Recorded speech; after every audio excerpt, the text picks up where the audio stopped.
அடுத்த நாள் காலையில மீனா நல்லா ரெடி ஆயிட்டு கல்யாணத்துக்கு கிளம்புனா. செண்பகம் அதை பார்த்துட்டு, அடியே வேண்டாண்டி, இது எதுவுமே நல்லதுக்கு இல்ல, சொன்னா கேளு, நீ அவசரப்பட்டு தப்பு பண்ணி பெரிய சிக்கல்ல மாட்டிக்க போற என்று சொல்ல சிரிச்சுக்கிட்டே, அம்மா உன் பொண்ணுக்கு இன்னைக்கு கல்யாணம்மா, சந்தோஷமா ஆசீர்வாதம் பண்ணி அனுப்பி வைமா, முடிஞ்சா நீயும் அப்பாவும் வாங்க.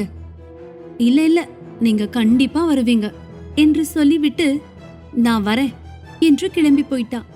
செண்பகம் சுந்தரபாண்டியன் கிட்ட, என்னங்க இது, நம்ம பொண்ணு இப்படி பண்ணிட்டா என்று சொல்ல, கவலைப்படாத செண்பகம், ஒன்னும் தப்பாகாது, வா நாமளும் பின்னாடியே போவோம், அங்க என்ன நடக்குதுன்னு பாப்போம் என்று சொல்லிவிட்டு 2 பேரும் மீனாவிற்கு பின்னாடியே போனாங்க.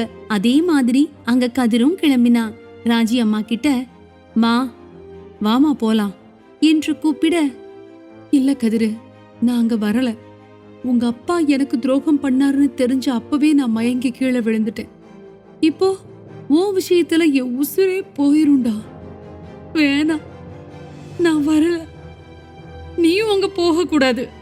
எப்போ அவ இப்படி நன்றி இல்லாம வேற ஒருத்தனை கல்யாணம் பண்ண துணிஞ்சிட்டாளோ அப்படியே போகட்டும், விட்டுரு, எனக்கு நீதான் என்ன இருந்தாலும் முக்கியம் என்று சொன்னாங்க ராஜி. அம்மா, நான் தான் நேத்தே சொன்னேன்லம்மா, அவ அப்படிப்பட்ட பொண்ணு இல்லம்மா, நீ என்னோட வாயே, அங்க போய் நடக்கிறது பாப்போம். இல்ல கதிரு, நீ 1000 சமாதானம் சொன்னாலும் என் மனசு ஒத்துக்காது, நாம போக வேண்டாம் என்று கண்டிப்புடன் ராஜி அம்மா சொல்ல, பெரிய வாக்குவாதத்திற்கு பிறகு 2 பேரும் கோவிலுக்கு போனாங்க. அங்க செண்பகமும் சுந்தரபாண்டியனும் இருந்தாங்க. அவங்க 2 பேரும் ராஜி கிட்டையும் கதிர்கிட்டையும் பேச வந்தாங்க. ஆனா இவங்க 2 பேரும் அவங்க கிட்ட பேச விருப்பம் இல்லாதது போல திருப்பிக்கிட்டாங்க. எல்லாரும் மீனாக்கு எங்க கல்யாணம்னு தேடி போனாங்க. கோவில்ல இருக்கிற வெளிப்பிரகாரத்துல ஒரு புல்வெளி மண்டபத்துல மீனாவும் வெற்றியும் மணமேடையில மாலையும் கழுத்துமா உட்கார்ந்திருந்தாங்க. அங்க இருந்தது மொத்தமே வெற்றி, மீனா, சண்முக சுந்தரம், ரோசா மற்றும் ராசாத்தி தான். ஐயர் மந்திரம் சொல்லிட்டு தாலி கட்ட சொல்லி தாலியை எடுத்து வெற்றி கையில கொடுத்தாரு. வெற்றி தாலி கட்டாம மீனாவை பார்த்து சிரிச்சான். ரோசாவும் சண்முக சுந்தரமும் சிரிச்சாங்க. சிரிச்சுக்கிட்டே சண்முக சுந்தரம், வாடி நல்லா சிக்கனியாங்கிட்ட, ஏண்டி உங்க அப்பா என்னன்னா என் ஒரு கைய வெட்டுவான், நீ என்னடானா என் புள்ளைய 3 வருஷமா அலைய விடுவ, உன்னை நாங்க அப்படியே பூ மாதிரி எங்க வீட்டுக்கு மருமகளா கூட்டிட்டு வந்துடணும், இல்ல உனக்கு இன்னைக்கு கல்யாணம் பண்ண இங்க உன்னை வர வைக்கல, காரியம் பண்ணதான் வர வச்சோம். எப்போ நீ உங்க அப்பன் பேரு சுந்தரபாண்டின்னு சொன்னியோ அப்பவே உன்னை க்ளோஸ் பண்ணி அவனை பழி வாங்கணும்னு முடிவு பண்ணிட்டேன். அதுக்குதான் இந்த கல்யாண நாடகமே. வெற்றி, அவளை நல்லா புடிடா, தோ வரேன் என்று வெறித்தனமாக சொல்ல, வெற்றி மீனாவை இறுக்கமா பிடிக்க ட்ரை பண்ணான். அதுக்குள்ள மீனா அவ இடுப்புல இருந்து ஒரு கத்தியை எடுத்து வெற்றி கழுத்தை வச்சு அவன் கைய பின்னாடி இறுக்கமா பிடிச்சுக்கிட்டா. ரோசாவும் சண்முக சுந்தரமும் அதிர்ச்சியானாங்க. கத்திய வெற்றி கழுத்துல வச்சுட்டே அந்த மேடையை விட்டு கீழே இறங்கி வந்து, நான் மட்டும் என்ன உன் புள்ளைய கல்யாணம் பண்ணவா வந்தேன்னு நீ நினைக்கிற? ஹாஸ்பிட்டல்ல எப்போ இவன் தங்கச்சி பேரு ராசாத்தின்னு சொன்னானோ அப்பவே இவனோட சேர்த்து என் ராஜ்யத்துக்கு துரோகம் பண்ண உனக்கும் உன் பொண்டாட்டிக்கும் பாடம் கத்து கொடுக்கணும்னு நான் பிளான் பண்ணிட்டேன். என்ன சண்முக சுந்தரம், கேட்க அதிர்ச்சியா இருக்கா? இதனை எதிர்பார்க்கல இல்ல? உன்னை பத்தியும் உன் பிளான பத்தியும் கொஞ்சம் கூட யோசிக்காமையா இவ்ளோ தூரம் எங்க வீட்ல எல்லாரையும் பகைச்சிட்டு வந்திருப்பேன். படிக்காத முட்டாள் நீயே இவ்ளோ யோசிக்கும் போது நான் கொஞ்சமாவது யோசிக்க மாட்டேனா? நீ என்ன போட்டு தள்ள போறியா? ஆனா இப்போ உன் புள்ள உசுறு ஏன் கையில, தெரிஞ்சுக்கோ. ஏய் வேண்டாம், அவனை விட்டுரு, உனக்கு என்ன வேணுமோ நான் தரேன் என்று சண்முக சுந்தரம் பதட்டத்துடன் சொல்ல, என்ன கேட்டாலும் தருவியா நீ? கண்டிப்பா தரேன். அப்படின்னா உன்னால தொலைஞ்சு போன எங்க ராஜ்யத்தையோட வாழ்க்கைய திருப்பி கொடுக்க முடியுமா? அப்பா இல்லாத ஏக்கத்தோடவே வாழ்ந்தானே என் கதிர் மாமா, அவனோட ஏக்கத்தை தீர்த்து வைக்க முடியுமாடா உன்னால என்று மீனா கேட்க பதில் சொல்ல முடியாம நின்னாரு சண்முகம். மீனா இதெல்லாம் பேசிட்டே இருக்கும் போது அங்க ராஜி, கதிர், செண்பகம், சுந்தரபாண்டி எல்லாருமே வந்தாங்க. மீனா அவளோட பேச்ச தொடர்ந்தா. 25 வருஷத்துக்கு முன்னாடி நீ எங்க அத்தைக்கு துரோகம் பண்ணிட்டு போயிருக்கலாம், ஆனா என்னால என் கதிர் மாமாவுக்கு அப்படி பண்ண முடியாது. நான் சின்ன வயசுல இருந்தே கதிர் மாமாவை தான் உண்மையா காதலிச்சேன். அத உன் புள்ளகிட்ட எவ்வளோ வாட்டி சொல்லியும் அவன் என்ன லவ் பண்ண சொல்லியும் கல்யாணம் பண்ண சொல்லியும் டார்ச்சர் பண்ணான். கடைசியில என்ன கொலை பண்றதா சொல்லி என் கதிர் மாமா உசுருக்கே ஆபத்தை உண்டாக்கினான் இவன். இப்போ இவனை நான் கொல்லட்டா? கத்திங்கிறது நீ குத்தினாலும் குத்தும், நான் குத்தினாலும் குத்தும். செய்யவாடா, சொல்லு, செய்யவா என்று மீனா பேசிட்டு இருக்கும் போதே வெற்றி கொஞ்சம் சுதாரிச்சு மீனாவோட கத்திய கீழே விழ வச்சான். உடனே மீனாவை இறுக்கமா புடிச்சுக்கிட்டான். அதை பார்த்த சண்முக சுந்தரம், இனிமே உன்கிட்ட பேசி எந்த பிரயோஜனமும் இல்லடி. நான் உன்னை கொன்னு உங்க அப்பனை பழி வாங்கியே தீரணும், அவ்வளவுதான் என்று சொல்லிவிட்டு அவர்கிட்ட இருந்த பெரிய கத்தியை எடுத்துக்கிட்டு மீனாவை குத்த போனாரு. இத பார்த்த கதிரு மீனாவை நோக்கி ஓடினா. சண்முக சுந்தரம் மீனாவை குத்த போகும்போது பழையபடி இவன் குட்டிமான்னு குறுக்க போனான். சண்முக சுந்தரம் உடனே, டேய் யாருடா நீ, முதல்ல இங்கிருந்து விலகி போயிடு. நடுவுல வந்த நீயும் சேர்ந்து அவ கூட போயிடுவ. என் மீனாக்கு ஒண்ணுனா நான் வந்து நிப்பேன்.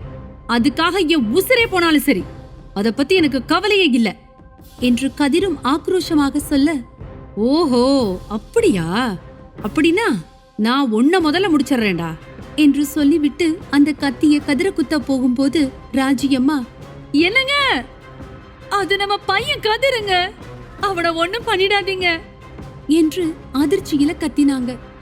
அதெல்லாம் காதுல வாங்காத சண்முக சுந்தரம் அவனை குத்த போனாரு. அத பக்கத்துல இருந்து பார்த்த ராசாத்தி, அண்ணே என்று கதிருக்கு முன்னாடி போக கத்தி ராசாத்தியோட வயித்துல பாஞ்சது. அந்த நொடியே அவ இறந்து போனா. அதே சமயம் அந்த புல்வெளியில வந்த ஒரு நாகப்பாம்பு வெற்றியோட காலை கொத்த துடி துடிச்சு இறந்து போனான் வெற்றி. கண் முன்னாடியே மகளையும் மகனையும் பறிகொடுத்த அதிர்ச்சியில நெஞ்சுவலி வந்து இறந்து போனாங்க ரோசா. இப்படி தன் குடும்பத்துல 3 பேரையும் இழந்தது நினைச்சு முட்டி அழுதாரு சண்முக சுந்தரம். கொஞ்ச நேரம் கழிஞ்சது. மீனா போலீஸுக்கு போன் பண்ணி சொல்ல போலீஸ் வந்து சண்முக சுந்தரத்தை கூட்டிட்டு போனாங்க.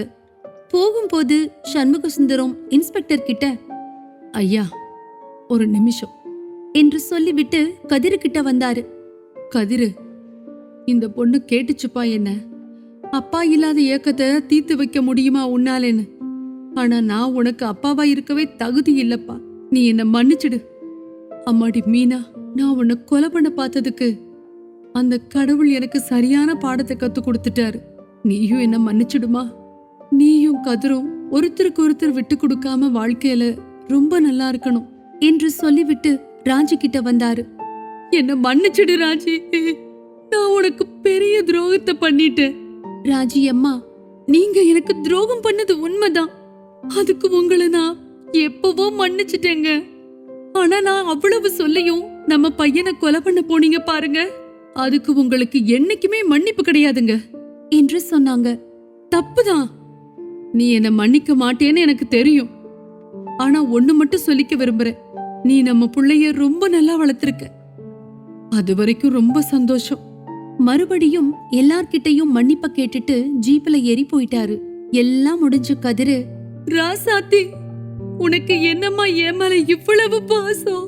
முதல்ல ரத்தம் கொடுத்த, இப்ப மறுபடியும் என் உசுரை காப்பாத்துறதுக்கு உன் உசுரையே தியாகம் பண்ணிட்டியம்மா. உனக்கு நான் ஒரு நல்ல அண்ணனா இருக்க முடியாம போயிடுச்சு என்று சொல்லி அவளை தான் மடியில போட்டுட்டு கதறி அழுதான். மீனாவோ கதிர்கிட்ட, அழாத மாமா என்று சமாதானம் சொன்னான். இல்ல மீனு, நேத்து கூட உன்னை இவங்க கொலை பண்ண பிளான் பண்றாங்கன்னு சொல்ல நம்ம வீட்டுக்கு வந்தா. அப்ப கூட நான் அவளை தூக்கி எறிஞ்சுதான் பேசினேன். இப்போ என்னடானா நம்ம எல்லாரையும் காப்பாத்திட்டு இவ போயிட்டா பாரு என்று சொல்லி அழுது கதிரே ராசாத்திக்கு இறுதி மரியாதை பண்ணுனா. அதுக்கு அப்புறமா எல்லாரும் சமாதானம் ஆகி வீட்டுக்கு வந்தாங்க. மீனா எல்லார்கிட்டையும் மன்னிப்பு கேட்டா. கதிர்கிட்ட, மாமா, என் உசுரை காப்பாத்தின உனக்கு நான் ஏதாவது கைமாறு செய்யணும்னு நினைச்சேன். அப்பதான் உன்னை குத்துனது வெற்றின்னும் அவங்க அப்பாதான் பெரிய மாமன்னும் எனக்கு தெரிஞ்சது. எப்படியாவது நம்ம கல்யாணம் பண்றதுக்கு முன்னாடி அத்தைக்கு துரோகம் பண்ண பெரிய மாமாக்கும் உன்னை குத்தின வெற்றிக்கும் பாடம் கற்பிக்கணும்னு நினைச்சேன். அதான் உன்னை வெறுக்கிற மாதிரி நடிச்சேன். என்ன மன்னிச்சிடு மாமா என்று சொல்ல கதிரோ, எனக்கு தெரியும் மீனா, உன்னால என்னையும் என்னால உன்னையும் விட்டு கொடுக்கவும் முடியாது, வெறுக்கவும் முடியாது. ஏன்னா நம்ம காதல் உண்மையானது. அது மட்டும் இல்லாம அம்மாக்கு எப்போ எங்க அப்பா துரோகம் பண்ணார்னு எனக்கு தெரிஞ்சதோ அப்பவே அவருக்கு பாடம் கற்பிக்கணும்னு நான் நினைச்சேன். அதுதான் என் இடத்துல இருந்து நீ செஞ்சிருக்க. நான் உன்னை என்னைக்கும் தப்பா நினைக்க மாட்டேன் என்று சொன்னான் கதிர். உடனே ராஜி, நாங்கெல்லாம் கூட உன்னை வெறுத்தோம் மீனா கண்ணு. ஆனா கதிர் மட்டும் உன்னை சந்தேகமும் படல, வெறுக்கவும் இல்ல தெரியுமா. அவன் கண்டிப்பா நீ இன்னொருத்தனை உன் மனசுல யோசிக்க மாட்டேன்னு நம்பிக்கையா இருந்தான்.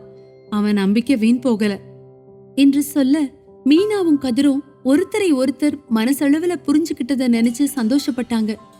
அடுத்த முகூர்த்தத்துல மீனாக்கும் கதிருக்கும் சந்தோஷமா கல்யாணம் ஆக 2 பேருக்கும் 1 வருஷம் கழிச்சு ஒரு பெண் குழந்தை பிறந்துச்சு. அந்த குழந்தைக்கு அவங்க ராசாத்தின்னு பேர் வச்சு மகிழ்ச்சியா தங்களுடைய வாழ்க்கையை தொடர்ந்தாங்க. கண்டிப்பா இந்த கதை உங்களுக்கு ரொம்ப பிடிச்சிருக்கும்னு நம்புறேன். இதே மாதிரி இன்னும் நிறைய கதைகளை கேட்க MX ஸ்டுடியோ தமிழ் யூடியூப் சேனலை சப்ஸ்கிரைப் பண்ணுங்க. ஒரு நிமிஷம், இந்த கதையில வர மாதிரி உங்க வாழ்க்கையில ஒரு கதிரோ மீனாவோ இருந்தாங்கன்னா மறக்காம அவங்கள பத்தி கமெண்ட்ஸ்ல சொல்லுங்க. நாங்களும் தெரிஞ்சுக்கிறோம். மீண்டும் சந்திப்போம். நன்றி, வணக்கம்.